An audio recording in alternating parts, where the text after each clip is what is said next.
Seguimos en cadena nacional y tal como les anunciábamos hace unos segundos atrás, estamos con Valesca Frías. Ella es Valesca Verdosa, la verdad, así la van a conocer más bien. Ella es directora del Dispensario Nacional, presidenta de Activismo Canábico Chile, @vale_verdosa en Instagram, aquellos que la quieran ubicar.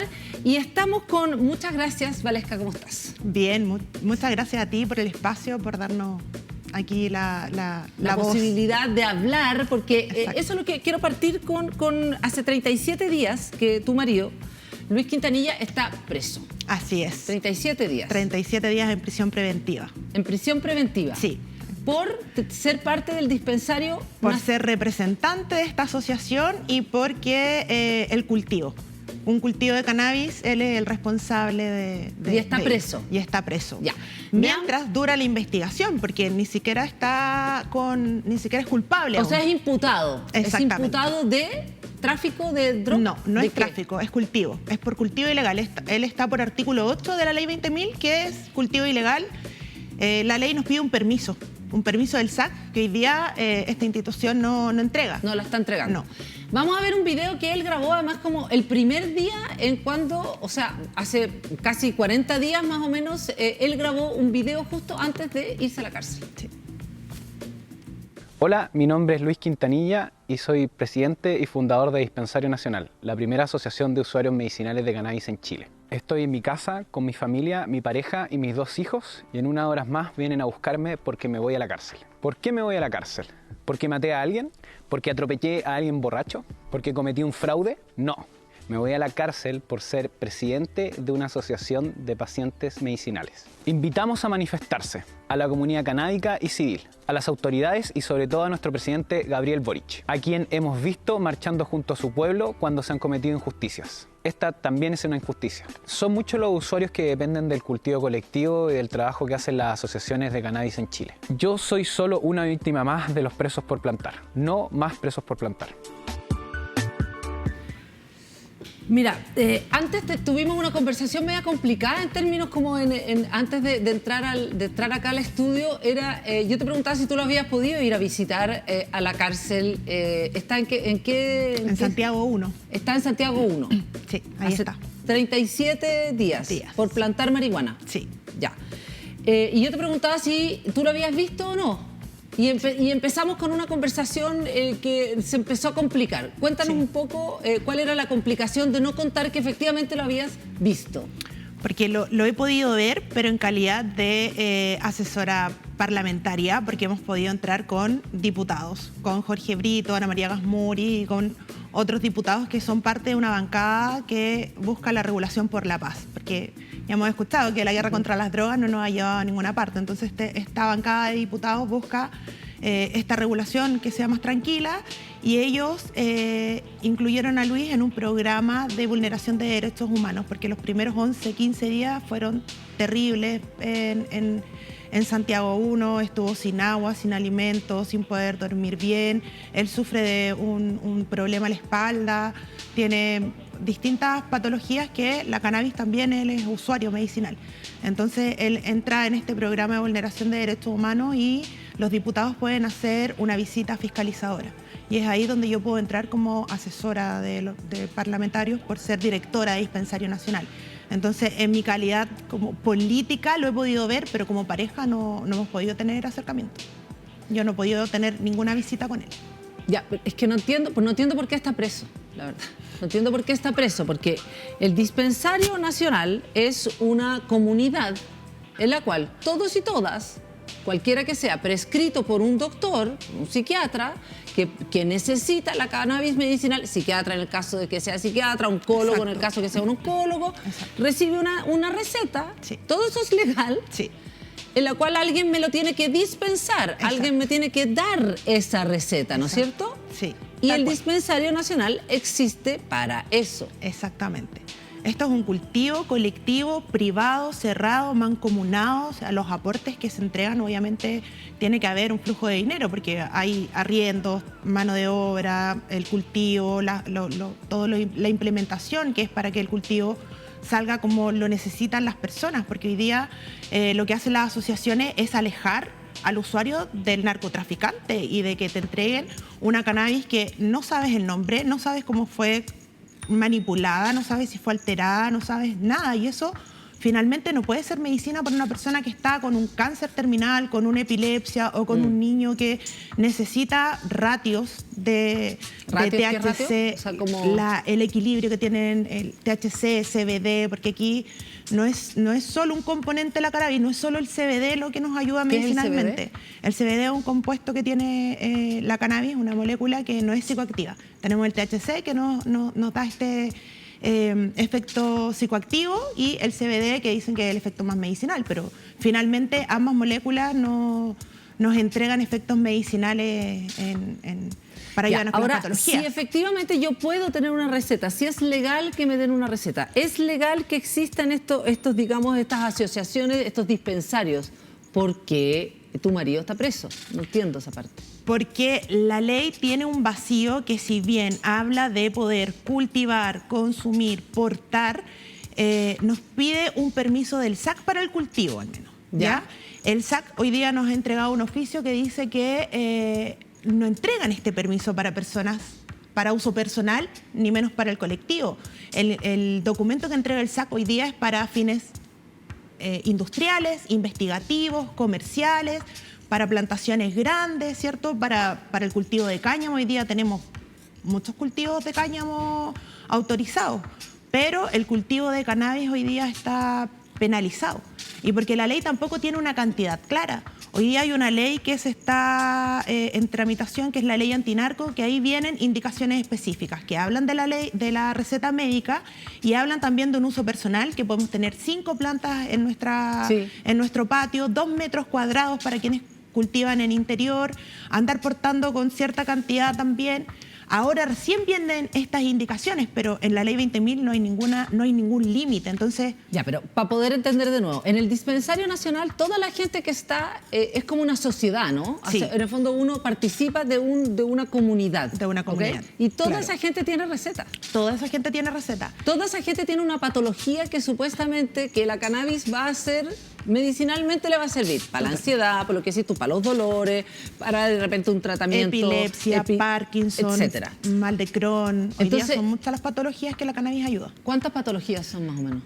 Mira, es que ahí tenemos también un tema de desinformación. Nosotros tenemos un sistema endocannabinoide, entonces no es que la cannabis funcione para todo, sino que la cannabis empieza a regular y a equilibrar nuestro cuerpo y empieza a desinflamar, a quitar el dolor. Entonces, claro, podríamos decir que funciona para todo, pero finalmente lo que estamos haciendo es equilibrar nuestro cuerpo y nosotras las mujeres, por ejemplo, normalizamos el dolor de útero en nuestro periodo.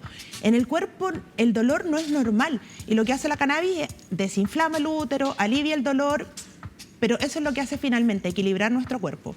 En dispensario todos los socios están con receta médica al día. Hoy día las recetas médicas duran 6 meses porque es una terapia controlada. Con certificado de antecedentes, porque ninguna persona debiese tener problemas con la ley 20.000, con tráfico. O sea, además de eso, tú le pides a aquellos que están en el dispensario la receta, bueno, me imagino que el canete y el certificado de antecedentes. Sí. O sea, tú tenés una ficha de Sí. toda la gente que va al dispensario. Sí. ¿Y la gente compra en el dispensario marihuana? No es una compra, porque lo que ellos hacen es entrar a este circuito privado y cerrado, donde el factor común de todos estos socios es que ninguno puede cultivar. Independiente de la razón, espacio, tiempo, trabajo, hijo, enfermedad, porque no tienes el conocimiento, independiente de la razón, todas estas personas que necesitan la cannabis como medicina no pueden cultivar. Entonces el dispensario lo que hace es cultivar por ellos. Finalmente lo que tú entregas es tu derecho al cultivo personal. Perfecto. Me lo entregas a mí como asociación, podemos cultivar de forma colectiva. Dispensario tiene su sede, tiene una oficina donde los socios pueden ir a buscar información, a buscar su dispensación, pero afuera en ningún lado dice, aquí estamos, dispensario nacional, venga, aquí hay cannabis. Esto es cerrado. El que sabe dónde está dispensario va, no es algo abierto, no es como una farmacia que tú sabes que ahí te van a dispensar. Sí, entiendo. O sea, la lógica es distinto. Sí. Es una lógica realmente comunitaria. Exactamente. Y también estamos amparados por la ley 20.500 de las asociaciones. O sea, esto no es que tampoco nosotros hayamos querido formarnos y ya aparecimos, ¿no? Fuimos a la municipalidad, pasamos los estatutos, servicio de puestos internos, imposiciones. O sea, aquí está todo al día, está todo en regla, patentes comerciales. O sea, el último allanamiento que tuvimos en octubre en la comuna de Providencia, que fue por la que hoy día Luis está en prisión preventiva, la alcaldesa Evelyn Matei nos mandó una carta diciendo que fue un error porque estaba todo en orden. O sea, la casa estaba arrendada a nombre de dispensario, la patente estaba a nombre de dispensario, porque se entiende que es de la asociación. Entonces, por eso también nuestra lucha es que Luis no esté en prisión preventiva, porque él no es el dueño ni el responsable del cultivo, somos todos. Pero de nuevo ya. ¿Él cuántos días lleva? 37 días detenido. ¿Qué posibilidad tiene de salir en libertad? ¿Cuáles son, de alguna manera, como los trámites que están haciendo? Y tú hablaste de vulneración de sus derechos. ¿Qué pasó en los primeros días? ¿Estuvo incomunicado? ¿Cuál fue el trato que se le dio? ¿Está con los presos comunes? Cuéntanos un poco también la situación de él en este momento y cuántos otros más hay por plantar, que es lo que ustedes dicen, ¿no? Sí. Eso es no más presos por plantar. Sí, hoy día en verdad el catastro real no lo tenemos porque la ley 20.000 no hace una distinción. No separa el narcotráfico de los cultivadores. Hoy día están todos en el mismo saco. Entonces, ¿Cómo todo en el mismo saco? No sabemos realmente cuántos detenidos hay solo por cultivo, porque la ley 20.000 no hace esa diferencia adentro en la cárcel ni con los procesos penales. O sea, es por ley 20.000. ¿Y quién está en la ley de 20.000? Hoy día sabemos que por lo menos hay 5 cultivadores adentro que están sin tráfico en su carpeta investigativa y que están solamente por cultivo de plantas, por la cantidad de plantas. Por esta cantidad, porque lo que estamos hablando ahora, con este sistema. Sí. ¿Hay muchas de estas comunidades canábicas? Sí, o sea, hoy día no somos las únicas personas en dispensario, no es el único. Hay muchas organizaciones a lo largo de todo Chile, hay más de 100. Hoy día existe una federación chilena que alberga estas asociaciones de cultivo colectivo, porque en verdad es un bien, es un modelo que le hace bien a la sociedad, por lo mismo, porque no hay gente que le dedique el tiempo necesario y todo lo que requiere un cultivo de cannabis. Ahora, volvamos un poco a la vulneración de derechos también de Luis. Ahora, ¿qué es lo que pasó? ¿Estuvo incomunicado? Cuéntame un poco eso. Sí, bueno, él entró cerca del 10-12 de agosto a Cárcel Santiago 1 y ahí entró, las primeras 48 horas fueron terribles porque estuvo sin agua, sin comunicación, en una celda con más de 15, 20 personas, todos de pie, durmió parado, sin agua, que lo encuentro inhumano. Y los otros días, claro, entran como a un modo de transición, se le llama, entre que la prueba de COVID, si está contagiado o no, para poder pasarlo a los otros módulos. Entonces, claro, ahí entra no hay separación. Después de esos 15 días, todas las personas que entraron a ese módulo de transición, los separan según categoría de delincuencia, de perfil. ¿Ya? Y él, bueno, gracias a lo que pudo hacer Ana María Basmuri de poder en este programa de vulneración de derechos, él pasó a un módulo muy tranquilo donde hay personas adultas mayores que no son personas malas ni agresivas, son como todos de la misma categoría, tranquilos. Ahora, ¿cuáles son? ¿Cómo sigue el proceso? Porque realmente hay algo porque además aquí quiero hacer otra distinción que dijiste. ¿Sí se dan permisos para cultivar de manera como industrial? Sí. No entiendo. Investigativa, si es para la industria. ¿Pero para qué industria? ¿Qué industria tiene esto? Es un secreto a voces, no lo sabemos. ¿Cómo no sabemos? En verdad no sabemos qué pasa con esos cultivos autorizados porque hoy día hay 5 grandes empresas cultivando aquí en Chile, grandes. Pero grandes como que me estáis hablando como de hectáreas. De hectáreas. Sí, hectáreas. Ya, y como hectáreas. En el fondo, ¿empresas que son internacionales o chilenas? Sí, internacionales. ¿Pero con el fin de qué? ¿De hacer qué? ¿De vender? ¿De qué? Me imagino que con el fin de exportarlo. Pero ellos sí tienen permisos. Sí. ¿Tú sabes que son 5 los permisos que existen? ¿Y cuáles son? Mira, no me acuerdo realmente los nombres, pero hay una empresa israelí. ¿Ya? Bueno, en Chile igual tenemos a Agrofuturo que está cultivando cáñamo, pero es cáñamo para poder hacer alimentación, cosmética. ¿Ya? Por ese lado también ahí tenemos una industria. Chile es un país cañamero que tuvo una industria, tuvimos el oro verde hace muchos años y tenemos el clima, la tierra, tenemos la cultura. Pero el cáñamo no es lo mismo que la cannabis o la marihuana. No, el cáñamo tiene 0,1% de THC, es muy poquito. ¿Ya? Es más CBD. Pero estos otros cultivos sí son con THC y son plantas de cannabis, pero no sabemos qué pasa ahí. ¿Por qué las autorizan? ¿Qué mano hay ahí que está autorizando a esta empresa a cultivar y qué pasa con esa cosecha? Porque aquí... ¿Tú no sabes lo que pasa con esa cosecha, ni a dónde se va, ni para quién se va? No, eso es todo privado. No, porque ni siquiera tenemos aquí en Chile un fármaco que nos diga, o sea, aquí hay cultivo y se está haciendo para la misma gente que pueda acceder. No. O sea, no es que no se cultive aquí, no es que no hayan cultivos que son legales, sino que aquellos que se están persiguiendo son aquellos que, digamos, son estos cultivos comunitarios. Sí. Ya. Como que alegan ustedes como la falta de igualdad ante la ley, ¿no? Por supuesto. O sea, además de eso, es que hoy día la interpretación de la ley 20.000 es súper distinta para ti, para mí, para él, para el fiscal, para un policía, para un PDI. Hoy día todas estas personas entienden totalmente distinto la ley porque tiene estos vacíos que no nos dan claridad. No tenemos tanto tiempo, pero ¿a quiénes, por ejemplo, cuéntame más o menos para entender quién va al Dispensario Nacional, que es la asociación que tú lideras, digamos que tú junto a Luis lideran? ¿Quiénes van? ¿Qué casos van? ¿Quiénes llegan? Tenemos niños con epilepsia refractaria, con enfermedades complejas, adultos mayores con Parkinson, con cáncer, tenemos pacientes de SIDA, mal de Crohn, insomnios crónicos, enfermedades mentales, de salud mental complejas. Hoy día hay una gama de usuarios de cannabis que la usan de forma medicinal. Claro, para que uno entienda también, no es solamente como el cigarro, sino que también son aceites, son vapeadores, y además ustedes tienen en cada uno de los cultivos también tienen que ver con las temporadas. Cada paquetito dice THC, tanto por ciento, o sea, en el fondo uno sabe lo que está de alguna manera consumiendo también. Cuéntanos un poco cómo es eso y quién los orienta también a aquellos que llegan ahí al dispensario. Sí, bueno, todo parte desde que visitas al doctor y el doctor te recomienda el uso de cannabis de acuerdo a lo que tú vayas conversando con él, de tu tolerancia, si has usado o no cannabis.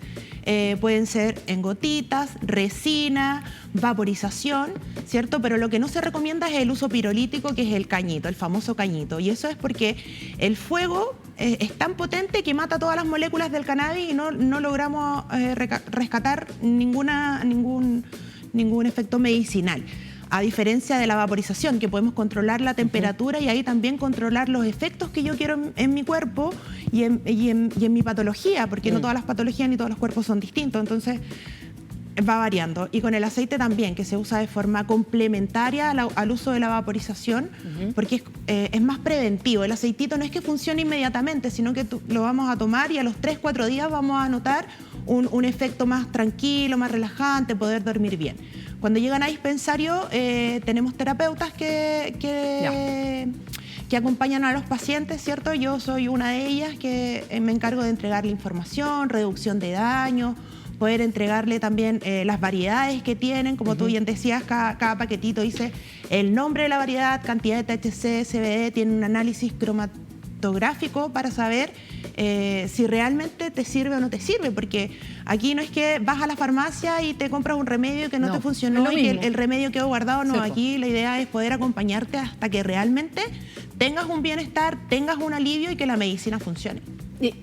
Vamos a hacer una pasada bien corta, vamos a hablar, vamos a aprovechar que estás con nosotros. Hoy día ayer también hubo una locución en la ONU del presidente de Colombia, Petro, el primer presidente de izquierda hace décadas en ese país, que hizo además un llamado súper potente con respecto al tema de las drogas y su legalización. ¿Qué es más venenoso para el ser humano? ¿La cocaína o el carbón o el petróleo? El dictamen del poder ha ordenado que la cocaína es el veneno y debe ser perseguida, así ella solo cause mínimas muertes por sobredosis y más por las mezclas que provoca su clandestinidad dictaminada. Pero en cambio el carbón y el petróleo deben ser protegidos, así su uso pueda extinguir a toda la humanidad.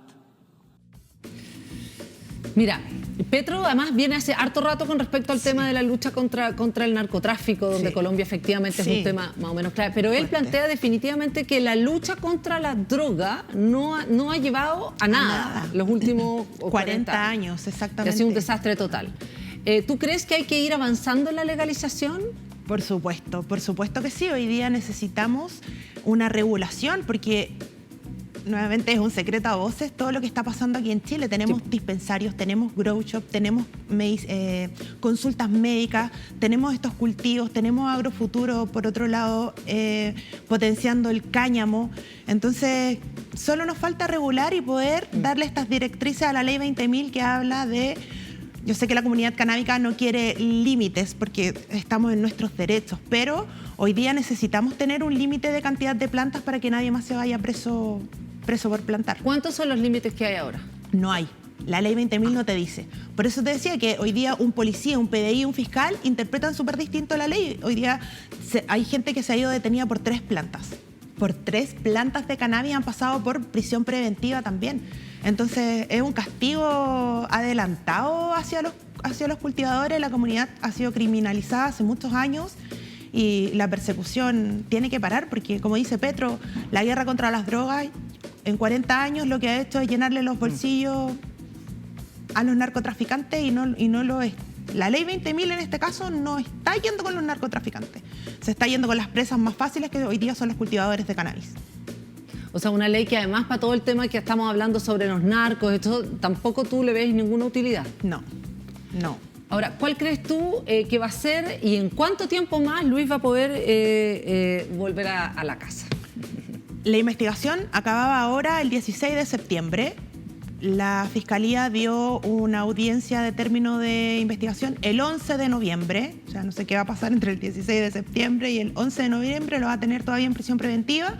Los abogados ahora están preparando una audiencia para el próximo martes que se van a ver las medidas cautelares y ahí poder tener la opción de sacarlo. Porque ayer tuvimos una audiencia en la que nos fue muy bien, porque en este allanamiento que fue de octubre estuvieron detenidos, o sea, con arresto domiciliario, 2 trabajadores que fueron encontrados en el cultivo. Una chica que hacía el aseo y un chico que era del equipo de los jardineros. Ambos con contrato, ambos con todo al día. No, de hecho, ellos salieron en libertad ayer después de 11 meses. ¿11 meses? ¿Cómo? En arresto domiciliario completo. O sea, ellos ni siquiera podían salir a comprar el pan de sus casas. Nada, mal. Pero salieron en libertad y eso nos da una puerta, una ventana de esperanza a que a Luis también le puedan rebajar la medida porque, como te explicaba, el cultivo es de toda la asociación y no solo de Luis. Valesca Frías, que la gente la verdad que no la conoce como Valesca Frías, esa es la realidad, sino que @vale_verdosa, Vale Verdosa, directora del Dispensario Nacional, presidenta del Activismo Canábico Chile. Del Dispensario Nacional además pueden comunicarse también, ver cómo funciona, entender, hablar con su médico, con su doctor, entender más o menos cómo está funcionando esto en términos medicinales, estrictamente medicinales. Esperamos que Luis vuelva a casa, que se regule también tal cual como tú dices, ¿no? Una situación que está de hecho y que de alguna manera tiene que ver con una comunidad que se está beneficiando también sobre, digamos, a nivel de salud. Muchas gracias por estar con nosotros. Gracias a ti, muchas gracias a ti por el espacio. De verdad que es necesario que estos temas se coloquen en la mesa porque ya llevan muchos años de criminalización y vulneración. Así que muchas gracias. Nosotros seguimos en cadena nacional y viene el profe Peralta. ¿Ya?